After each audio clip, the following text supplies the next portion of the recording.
బాగున్నావు వదినా? ఏమ్మా అప్పు, ఈ సంవత్సరం నా శుభవార్త చెప్పేది ఏమన్నా ఉందా? ఆంటీ రాగానే మొదలెట్టేసింది అనుకుంటున్నావా?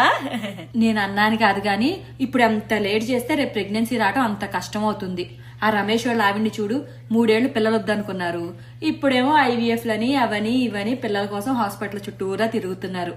ఏ వయసులో జరగాల్సిన ముచ్చట ఆ వయసులో జరగాలని పెద్దలు ఊరికే అన్నారా? పెళ్ళైన దగ్గర నుంచి టూర్లని ట్రిప్పులని తిరుగుతానే ఉన్నారుగా. ఇప్పుడు ఒకళ్ళకి అన్నారనుకో, వచ్చే సంవత్సరం నుంచి వాళ్ళతో పాటు టూర్లు వేయొచ్చు. పెళ్ళై సంవత్సరం దాటింది కదా, మీ అమ్మాయిని చెప్పట్లేదా ఒకళ్ళని కనమని? మనవన్నో మనవరాలనో ఎత్తుకోని లేదా ఆవిడికి? నువ్వు కాబట్టి ఏమనకుండా ఇట్లా ప్రశాంతంగా ఉంటున్నావు గాని వదినా, నేనైతే ఎంత టెన్షన్ పడిపోయేదాన్నో. అయినా మనవడో మనవరాలతో ఆడుకోవటం కన్నా ఈ వయసులో మనకి ఏం ఆనందం ఉంటుంది చెప్పు. నేను అంటున్నానేమనుకోకాని వదినా, ఈ కాలం పిల్లలకి ఇవేం తెలీదు.